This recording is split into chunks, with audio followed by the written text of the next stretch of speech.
नमस्कार दोस्तों, पॉलिटिकल नेताजी में आपका स्वागत है। आशा करता हूँ आप सब ठीक होंगे। दोस्तों, आज मैं ये वीडियो बनाने जा रहा हूँ। बहुत दिनों बाद फेस के साथ वीडियो बनाने जा रहा हूँ। मैं आज जो वीडियो बनाने जा रहा हूँ उसका टॉपिक है कि नेस्ले ने आज ही ये कहा है कि उनके 60% से ज्यादा जो उत्पाद हैं, प्रोडक्ट्स हैं, वो अनहेल्दी है, यानी आपके स्वास्थ्य के लिए नुकसानदायक है, यानी अस्वास्थ्यकर है। अब आप सोचिए कि नेस्ले के कौन कौन से प्रोडक्ट्स आप यूज करते हैं। चलिए एक ही प्रोडक्ट का नाम बताता हूं, आप समझ जाएंगे। मैगी। अच्छा, दूसरे प्रोडक्ट का भी नाम बता देता हूं, किटकैट।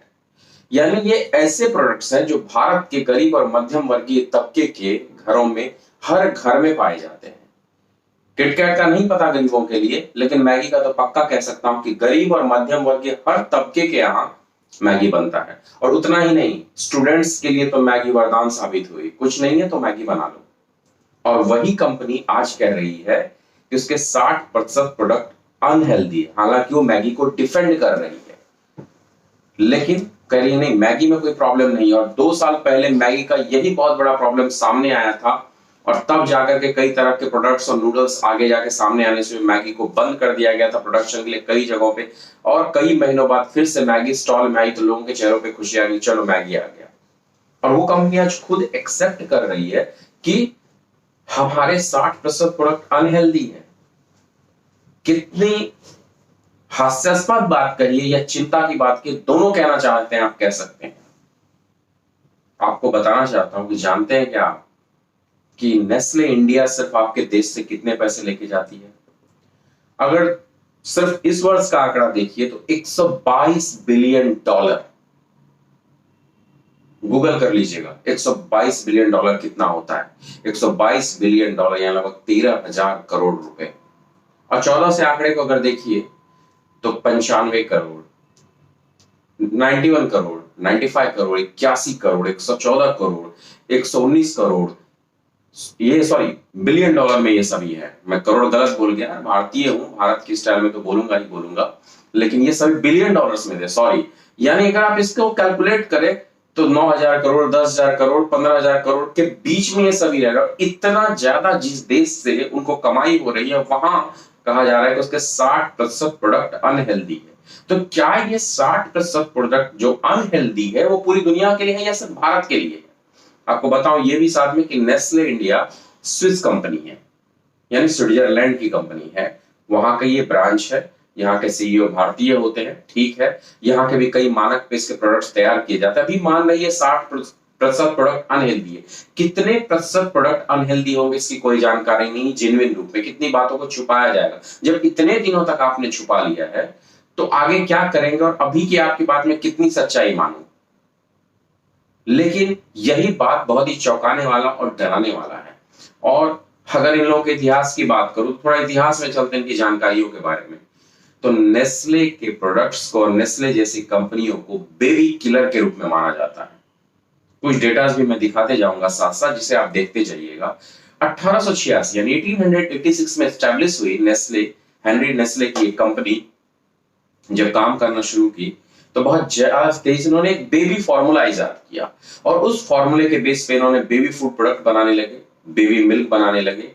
और जिस तरीके से इनकी कंपनी बड़ी हुई, इनके पेट भी बड़े होने शुरू हो गए। इनकी भूख, पैसे की जो लालच और भूख थी, वो कैपिटलिस्ट सोच, जो पूंजीवादी सोच थी, वो बढ़ती चली गई। और इतनी ज्यादा बढ़ती चली गई कि अगर आप गूगल में सर्च करें कि क्या नेस्ले इविल कंपनी है, तो चाइल्ड ट्रैफिकिंग, चाहे उसके लेकर के पॉल्यूशन हो, करप्शन हो, मैनिपुलेशन हो, मार्केटिंग का, हर चीज में उसका नाम सबसे पहले आता है।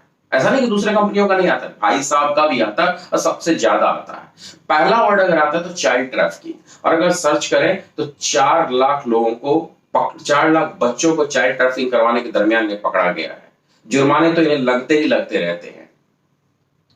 तो आप सोच के देखिए ये करते क्या है। ये जो बेबी फूड फॉर्मूला शेयर करते हैं फाइजर के साथ, अभी वैक्सीन बना के आपको देने जा रही है, पता नहीं कल उसके बारे में भी क्या आएगा, नहीं जानता। ना मैं किसी पे क्लेम लगा रहा हूं ना कुछ बता रहा हूं, इन्हीं के न्यूज पे इनका एनालिसिस कर रहा हूं। तो ये जो बेबी फूड प्रोडक्ट इन्होंने बनाया, उसके बाद इन लोगों ने क्या किया, इन लोगों ने एक आदत बनाई कि थर्ड वर्ल्ड कंट्री, तीसरी दुनिया जिसे कहते हैं, हमारे जैसे अविकसित देश हम लोग, वहां के लोगों और स्पेशली उनकी माओ को यह समझाना शुरू किया कि अगर ये फूड प्रोडक्ट, ये दूध नहीं लेंगे तो उनको, उनके बच्चों को एनीमिया हो जाएगा, यानी रक्त की कमी हो जाएगा। रक्त में स्पेशली लौ की कमी यानी आयरन की कमी हो जाएगी, रक्त खून की कमी हो जाएगी, या चंद तरह की कोई भी बीमारी हो जाएगी। यानी एक मार्केटिंग ऐसी जिससे आपको डराना शुरू कर दिया और हमने लेना शुरू कर दिया। ऑब्वियस सी बात है, हम एक सामान्य आदमी है और इसी चीज पे जाते हैं कि हमारे जितने भी कंट्रोल करने वाले अथॉरिटी है फूड के, वो अगर उसे मानक के रूप में तैयार मान के सही मान रहे हैं और वो हमें इस तरह की मार्केटिंग स्ट्रेटेजी दे रही, तो हम डर के तो अपने बच्चों को खिलाएंगे ही। और ऐसे खिलाने वालों की कोई कमी नहीं थी। अगर 6 महीने के बाद के बच्चों को आपने हमारा बेबी फॉर्मूला वाला फूड प्रोडक्ट या मिल्क प्रोडक्ट नहीं दिया, हमारा बच्चा बीमार पड़ेगा। लेकिन हम दूसरी तरफ देख रहे थे, उसे अनहेल्दी होते जा रहे थे। और कहीं ना कहीं ऐसा ही है कि जब बच्चा सब कुछ स्वस्थ खा रहा हो, ऐसा हमें लग रहा है, तो भी बच्चा बीमार पड़ता है। चाहे उसे दमे की समस्या हो, चाहे वो किसी भी तरह का प्रॉब्लम, वो आते जाता है। ये बेबी किलर ही है।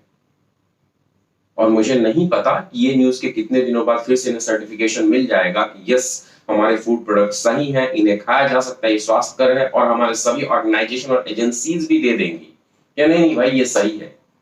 और सच बताऊं, हमारे चेहरे उसी खुशी से चमकने लगेंगे मैगी और इन सारे प्रोडक्ट्स को जब हम स्टॉल में लगे हुए देखें। हमारी आदत बन गई है, हम मना नहीं कर सकते।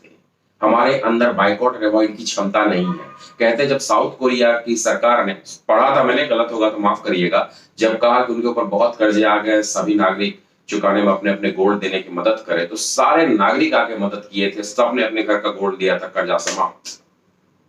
जब कहीं विरोध की बात उठती है दूसरे देशों में, अगर अभी हाल ही में पढ़ा, ऑस्ट्रेलिया जब विरोध कर रहा था ऑस्ट्रेलिया ने, तो चाइना के प्रोडक्ट का डायरेक्ट बाइकआउट किया। नहीं, चाइना के किसी पर्टिकुलर प्रोडक्ट के नाम मैं भूल रहा हूं, नहीं यूज करेंगे। चाइना ने अगर नाइकी और ये H&M के प्रोडक्ट्स के बारे में बैन करने की बात की, तो लगभग 26 सेलिब्रिटी ने उसके ऐड करने से बाइकआउट कर दिया। हमारे अंदर क्षमता है नहीं। आप 2021 के लास्ट का आंकड़ा देखिएगा, इस बार 13,000 करोड़ है, वो 14,000 करोड़ का आंकड़ा रहेगा नेस्ले इंडिया। और ये ऐसे चलती ही रहेगी। हम टारगेटेड मार्केट है, और कब तक, ये सोचने की हमें जरूरत है कि हमारे बच्चे या हमारा स्वास्थ्य हमारे हाथ में है कि वो डिसाइड कर रहे हैं। इतनी जानकारी होने के बावजूद आज के सोशल मीडिया, मैं बता रहा हूं, आपके हाथ में मोबाइल है, आप खुद जांच कर सकते हैं। इस सोच के साथ कि हमें सोचने की जरूरत है कि आज अगर मैं रामदेव बाबा का कोई सपोर्टर नहीं हूं, आप आयुर्वेद में जाइए, एलोपैथी में जाइए, मुझे मतलब नहीं है। लेकिन भाई साहब, जब हमारा आयुर्वेद बवाल करता है किसी बात को कि आपका एलोपैथी गलत है, मैं डॉक्टर्स के झगड़े पे नहीं जा रहा हूं, सॉरी, ये पॉइंट वहां नहीं है। लेकिन मेरा ये कहना है कि जब हम आयुर्वेद के काढ़ा या ब्लैक टी या कुछ आयुर्वेद के ऐसे नुस्खे के अशोक के छाल पी ले या कुछ ऐसे पी के करना चाहते हैं, तो यही भाई साहब लोग उसकी कमियां गिनाने लगते हैं और बोलते नहीं ये गलत है, ये छोड़िए, मैगी खाइए, ये मीठा मत खाइए, गुड़ मत खाइए, चॉकलेट खाइए, दोनों खाइए, मगर मुझे ये तो बताइए कि स्वास्थ्यकर है। और नहीं है तो हम तो आदत में लगी हुई है हमारी यार, हम तो मस्त जाएंगे स्टॉल पे देखेंगे। मुझे स्टेटमेंट भी याद है, मैगी को देख करके लोगों के चेहरे खुशी चमक उठे, तो फिर चमकिएगा इस अस्वास्थ्यकर चीजों के साथ। देखते हैं सरकार क्या निर्णय लेती है। अगर वीडियो अच्छा लगे हो तो धन्यवाद।